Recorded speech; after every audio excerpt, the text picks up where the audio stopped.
El proceso de designación de la nueva Corte de Justicia estaría ya al menos en proceso. El proceso de designación de los nuevos jueces de justicia estaría ya en sus fases finales. Hay muy peligrosos, muy preocupados comentarios al respecto. La nueva Corte de Justicia, los nuevos jueces, ¿tendrán la independencia necesaria para proceder o estarán atados políticamente? El asambleísta Enrique Herrería, un abogado, un jurista de muchos conocimientos, está hoy en la República.es. Doctor Herrería, ¿cómo está usted? Buenos días. Buenos días, Jorge. Muy gentil por la invitación. Gracias a usted por aceptarla, doctor Herrería. ¿Qué se sabe del proceso? ¿Qué siente usted al respecto? Bueno, yo en lo personal estoy preocupado. Creo que debemos estar preocupados los ecuatorianos y de manera particular los opositores al gobierno nacional. Hemos visto cómo en esta semana ha venido al Ecuador una persona muy cuestionada, polémica, como es el juez español Baltasar Garzón. No solamente polémico porque sobre él hay una suspensión de su actividad como miembro de la justicia española, sino porque pesan algunos procesos de orden penal en su contra por irregularidades cometidos mientras ha desempeñado esa importante función de juez en España. Sin embargo, una época tenía mucho prestigio. Tenía mucho prestigio, pero una de las cosas que me preocupa, que no está perfectamente aclarado, y he estado escuchando las declaraciones del juez Garzón con mucho detenimiento, y son ambiguas en cuanto al pago que va a recibir por parte del Estado ecuatoriano. $43,000 he comentado que sería. Se habla de $40,000, pero lo que no termino de entender yo, porque de lo que conozco en todas las legislaciones del mundo, está prohibido que los jueces reciban cualquier tipo de honorarios que no sean los que les paga el Estado donde ejercen estas funciones. Lo que pasa es que se supone que él no viene acá de juez, sino simplemente de veedor, entonces su estatus, digamos, cambia. Pero ya fue cuestionado esto en España. En el año de 2005 y 2006 este señor estuvo haciendo una pasantía o en su defecto un posgrado en la Universidad de Nueva York y en aquel momento recibió por parte del Banco Santander, uno de los auspiciantes que tenía esta actividad académica que había en la Universidad de Nueva York, 160.000 euros. Esto todavía no ha sido suficientemente dilucidado. Por lo tanto, a mí lo que me preocupa es de que sea una persona que tenga particular vocación a recibir estos importantes honorarios que nunca quedan debidamente esclarecidos. Y los otros integrantes de esta veeduría también me preocupan. Todos son vinculados al ALBA, estamos hablando al chavismo, a la corriente esta bolivariana que viene desde Venezuela con Hugo Chávez. Están todos involucrados en este tipo de actividades. Y lo que me parece gravísimo es de que los veedores, cuya definición según el diccionario es estar viendo las cosas, no van a estar en el Ecuador, sino que van a monitorear el proceso de designación de la próxima Corte Nacional de Justicia y de todos los juzgados inferiores desde cada uno de sus respectivos países. Además no sabemos si también van a cobrar honorarios. Lo cual podría llevar ¿a qué? Lo cual podría llevar a una cosa preocupante. Ya en este momento el gobierno nacional controla el Ministerio Fiscal, que es el que toma las iniciativas para poder decir si una persona ha cometido o no un delito. Y todos dudamos de la imparcialidad que debería tener el Ministerio Fiscal, que está en manos de un amigo personal del presidente de la República. ¿Se refiere al doctor Galo Chiriboga? Me refiero al doctor Galo Chiriboga. Si a eso le sumamos nosotros, que va a tener el control de la Corte Nacional de Justicia a partir del mes de enero, donde en vez de las calificaciones académicas, posiblemente se va a buscar únicamente personas que tengan una afinidad o subordinación frente al Ejecutivo, estamos en una situación de una concentración de poderes absoluto. Ahí sí puede decir nuevamente Rafael Correa, soy el jefe de la función ejecutiva, legislativa, judicial, los extrapoderes, etcétera, pero particularmente soy el jefe de la función judicial. Como ya dijo que el jefe del Estado y que el Estado son el Poder Legislativo, el Ejecutivo, el Judicial, el Electoral, el de Participación Social. ¿Usted teme que pase eso, que la función judicial próxima esté absolutamente supeditada al presidente Correa? Sí, tengo grave preocupación por eso. Creo que el presidente de la República ha dado demostraciones de no detenerse ante nada para controlar todas las funciones del Estado por dos necesidades imprescindibles para el Ejecutivo. Si en algo se distingue este gobierno de toda la última etapa republicana, es por su altísimo nivel de corrupción.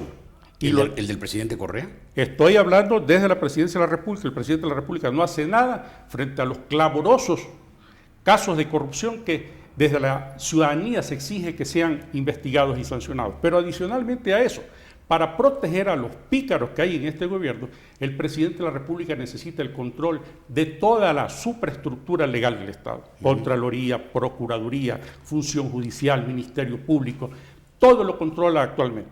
Se salva la Corte Nacional de Justicia, donde hay algunos magistrados que no se han sometido a los dictados de Carondelet. Se refiere al actual. A la actual. El problema es qué pasará con la próxima. El problema es si se eligen para la próxima en el mes de enero personas que únicamente tengan sumisión, subordinación frente al Ejecutivo. Ajá. Ya en ese momento a lo mejor solamente nos quedará, y adicionalmente si se logra sacar esa ley de comunicación para acabar la prensa libre del país, tendremos que apagar la luz y bajar las perchas. Ahora, usted dijo que el gobierno necesita por dos motivos controlar la función judicial. La primera por el alto grado de corrupción, el segundo. Y la segunda porque le resultamos incómodos los políticos de oposición. Le resulta incómodo al presidente de la República que en el país exista prensa libre e independiente. Por lo tanto, usted se imagina si en el mes de enero hay una Corte Suprema de Justicia en la cual tenga control absoluto el presidente de la República, lo que va a ocurrir en los juicios de Diario El Universo, de los señores Pérez, de Emilio Palacio, del señor Juan Carlos Calderón y Zurita, cuando lleguen en casación a la Corte Suprema, usted sabe lo que va a pasar, seguramente los van a condenar no solamente a los 3 años de prisión, sino que les aumentarán la pena y les pondrán ya no los 40, sino 80 millones, y a los señores del Gran Hermano le van a poner también una pena terrible. Sin embargo, doctor Herrera, se comenta que el próximo presidente de la Corte Nacional de Justicia sería el doctor Juan Falconi, un hombre estuvo vinculado como usted a la izquierda democrática, al gobierno del doctor Rodrigo Borja. Estuvimos en la izquierda democrática, pero también no me parece bien que a estas alturas, cuando ni siquiera se han designado a sus integrantes, el doctor Juan Falconi ya esté declarando públicamente la posibilidad de que sea el próximo presidente de la Corte Suprema. Por lo tanto, esas cosas que se están comentando me parecen que son un atisbo de que podría ocurrir un control absoluto en la Corte Nacional de Justicia, no por los concursos de merecimientos y oposición, sino por la designación que imponga a dedo el presidente Correa. ¿Y el juez Baltasar Garzón se prestaría a eso? Bueno, yo tengo mis dudas. ¿Cómo es posible, si usted me pide a mí que yo haga una veeduría sobre un proceso tan complejo y largo como es designación de jueces en un país, acepte hacerlo a control remoto a 1000 kilómetros de distancia? Me parece a 10.000 kilómetros de distancia. Me parece insólito que una persona responsable asuma ese tipo de obligaciones cuando es prácticamente imposible que pueda cumplirla a cabalidad. A propósito, doctor Herrería, de esto de la independencia y las funciones del Estado, ¿qué le pareció que en la comisión oficial del gobierno que fue a Washington por el tema de la denuncia sobre la libertad de expresión mutilada, hayan estado el presidente de la Corte Constitucional y una de las integrantes la doctora Tania Arias, del Consejo de Participación Social? Es la más clara manifestación de que no hay independencia de estas funciones del Estado frente al Ejecutivo.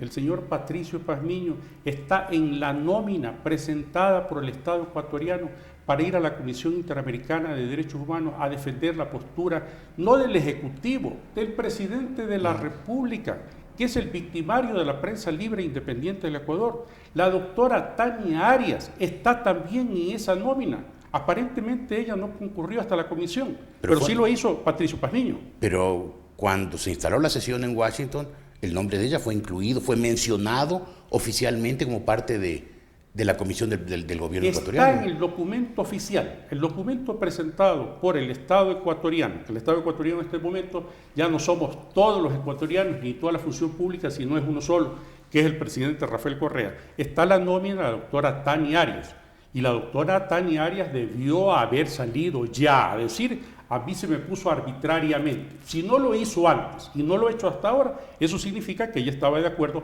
en integrar esta comitiva que fue a defender lo indefendible, a decir que en el Ecuador se respeta la libertad de expresión. Lo cual es evidente que no ocurre y parece que en Washington en la reunión quedó bastante claro. Pero usted como legislador no podría impugnarlo al doctor Pazmiño y a la doctora Arias por esa evidente toma de posiciones de personas que deberían ser supuestamente árbitros imparciales, gente que defiende al Estado, no solo al gobierno?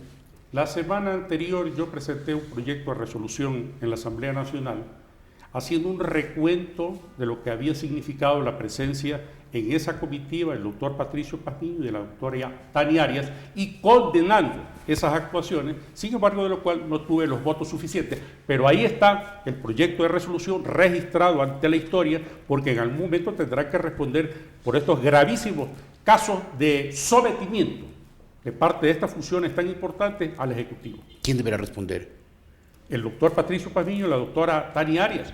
Si hubiera la posibilidad en este país de que existiera independencia de la función legislativa, ya los dos deberían ser llamados a juicio político y destituidos de sus cargos.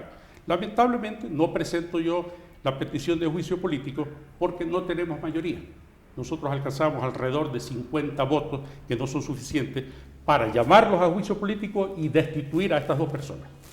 Si la oposición tiene 50 votos, quiere decir que el gobierno tiene más de 70. No, están ellos en el orden de los 54 votos. Eso es lo que se ha sabido pero siempre. Pero esos 54 votos llegan a veces hasta 68 votos con los independientes que en determinadas ocasiones votan con ellos. Pero yo aspiro... ¿Y el PRIAN y el PRE?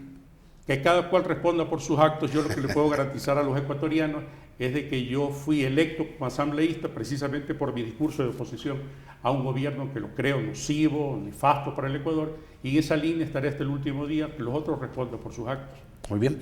Doctor Herrería, muchas gracias por haber estado aquí. Creo que usted nos ha dejado inquietos. La independencia y las funciones del Estado, sobre todo la independencia de los jueces para fallar únicamente conforme a derecho, es un principio que debemos defender todos los ecuatorianos, no solamente los legisladores. Y creo gracias a usted por la invitación, Juan. Gracias, doctor. Creo que los ecuatorianos debemos estar atentos a eso.